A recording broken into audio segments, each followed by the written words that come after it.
When I think of media literacy, I think about a lot of the ads I see.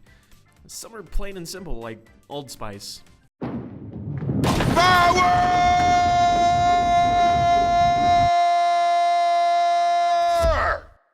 in a can.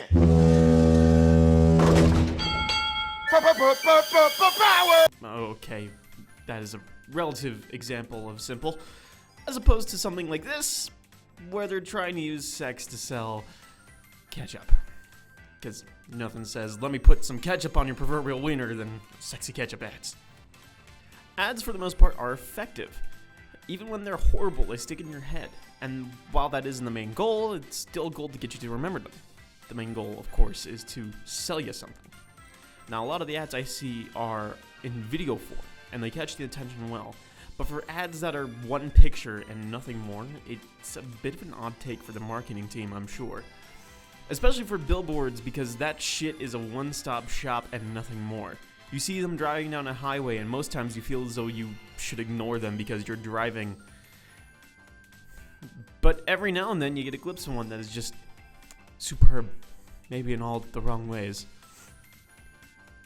Now, granted, it is really easy to mess up an ad if you don't think about what you're putting up. And by easy, I mean really easy. It is very easy to mess up, and it's equally as easy to find a lot of bad ads. I mean, all you have to do is go onto Google, just type in bad advertisements, and there you go. There's a whole mess of them.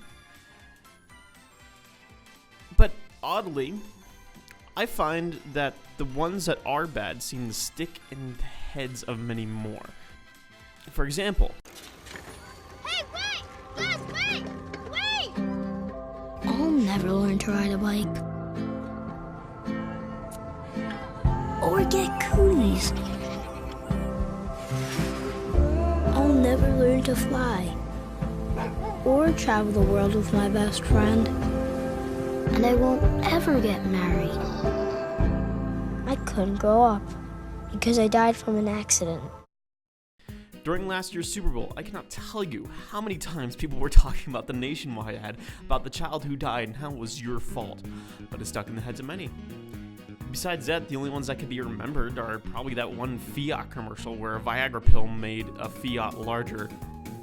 I mean, presumably for only 4 hours because it probably shrunk down back to its original state, crushing whoever was in the passenger seat. Not to mention all those god-awful GoDaddy commercials from the past. I could make an entire video on that. But, as I said, ads are made for two purposes: to sell and to plant themselves in your memory. Whether or not either of those two work is up to you. For example, look at the ketchup bottle. What do you think of now? Do you think of, that seems like a good condiment to put on, burgers and such? Or do you think now, because you've seen the ad previously shown, that you're thinking about that horrible ad and nothing more and thinking, God, I really don't want ketchup anymore? Because that was my mindset when I first saw that one, like, a couple years ago. Hell, I even wrote a paper on it for a marketing class, and it was an interesting time. When it sticks, for better or for worse, it sticks. And the company has to live with that forever, especially in the day and age of the internet where nothing, and I mean nothing, is truly gone. In the end, ads are what you make them.